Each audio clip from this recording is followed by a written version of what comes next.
What is up, guys? Welcome back to another GeekaWhat video. In this video, I'm going to be putting head-to-head the i5-12600K and the Ryzen 5 5600X. The latest Intel 12th Gen launch got me thinking, is the Ryzen 5 5600X now basically obsolete, or should you still consider it for a build as we head into 2022? Well, in today's video, we're going to be answering that question from a gamer's perspective. We've tested out loads of the latest AAA titles, some older games in there as well, and run the traditional synthetic benchmarks. Plus, we'll also be doing a cost breakdown to see which one is actually the better value option. Let's do this. There's no denying just how successful the Intel 12th Gen launch went. The CPUs provided a step change in performance and put Intel back at the top of the CPU food chain, ahead of AMD, at least for the time being. But all is not quite so clear-cut. While the following on-screen graphs show the new Intel processors pulling a significant lead over the Ryzen 5 with an RTX 3080 Ti, what happens if you're looking to drop down a GPU, where the CPU is actually less of a bottleneck?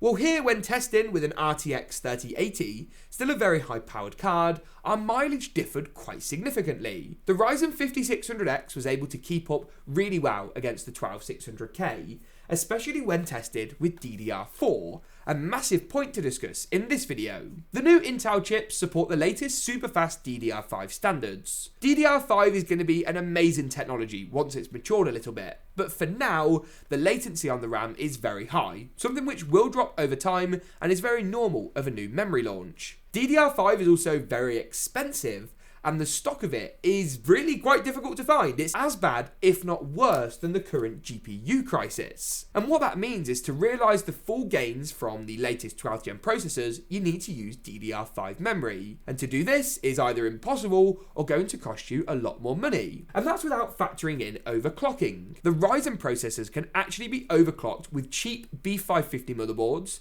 You can get a good few hundred megahertz out of them with a $150 board, where the new Intel chips need an expensive Z690 option in order to be afforded the same privileges. Some of our testing showed this quite evidently. GTA 5, for example, saw only a 7 frames per second gain with an RTX 3080 by using the new i5 chip. That's with more expensive memory, you can add $100 on for that, a more expensive motherboard, you can add $150 or $200 on for that, and the fact that the Intel processors don't come with stock coolers. Many of the Ryzen chips still do. Cyberpunk 2077 at 4K medium settings was also a fairly similar story. Here the frame rates were completely equal between the Ryzen 5 and the Core i5 when using DDR4 memory for both of our CPUs. Even turning on DLSS to see if we could make the GPU less of a bottleneck only gave us 1 frames per second difference between the two processors, hardly something to call home about. And at Fortnite 1080p with competitive settings,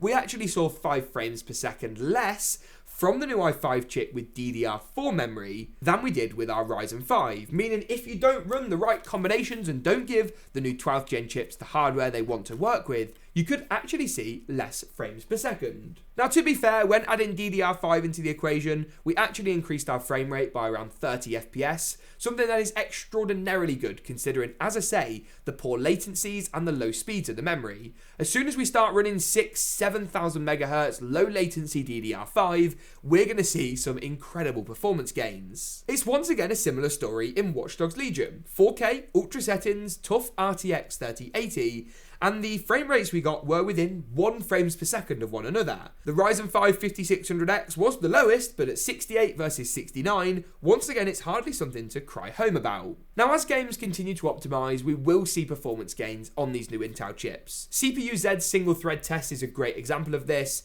We see gains with both DDR4 and DDR5 on the i5 over the Ryzen 5, and fairly impressive ones at that. The multi-threaded scores are also incredibly strong. So if you're looking to do some video editing or streaming, the Intel chips are definitely the way to go over the Ryzen processors. Take a look at these Cinebench multi-core scores as well. We got basically double or thereabouts with the new 12th gen Intel processors over the Ryzen CPUs, meaning that no longer do you have to go out and buy an i7 or an i9 if you want to start video editing, for example. These new chips are more than good enough. I should note as well that there are games where these new i5 chips do excel, where the optimization, the mix of hardware is just right. Watch Dogs Legion at 1080p where of course our CPU is much more of a bottleneck than the GPU, indicated bigger performance gains too.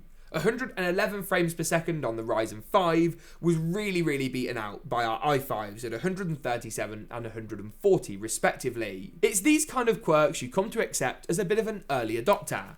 But they're not the only quirks with the new Intel chips. The big one is temperature.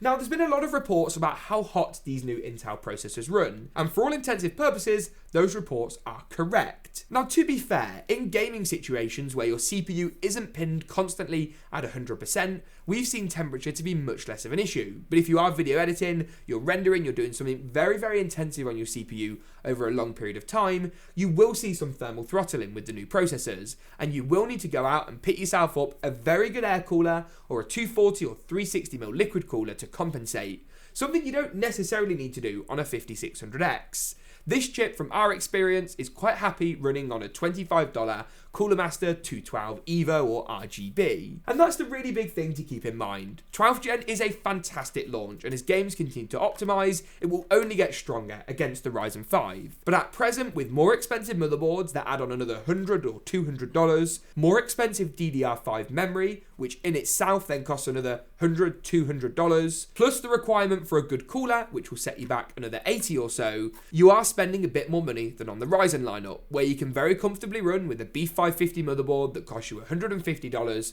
and a $25 CPU cooler with some $90 memory. Talking about pricing in the current climate, I appreciate is a bit of a sticking point, but there's no doubting that while pricing may change, the Ryzen is still a cheaper build overall, perhaps making this less of an apples to apples comparison as what you might think. To be clear, these are both great CPUs, and if I was building a new system tomorrow and had a bit of extra cash to spend, Intel is the route I would go. It's future-proof for DDR5 memory, you've got Gen 5 support on there as well for PCIe and of course super fast NVMe drives, and while the Ryzen 5600X is by no means a dinosaur, it's often nice to adopt new tech early on and see all the performance upside that comes with it, even if it will leave you spending just a bit more money. If you enjoyed this video, make sure to give it a like rating, get subscribed if you'd like to see more from us. Thanks for tuning in though, and as always, we'll see you in the next one.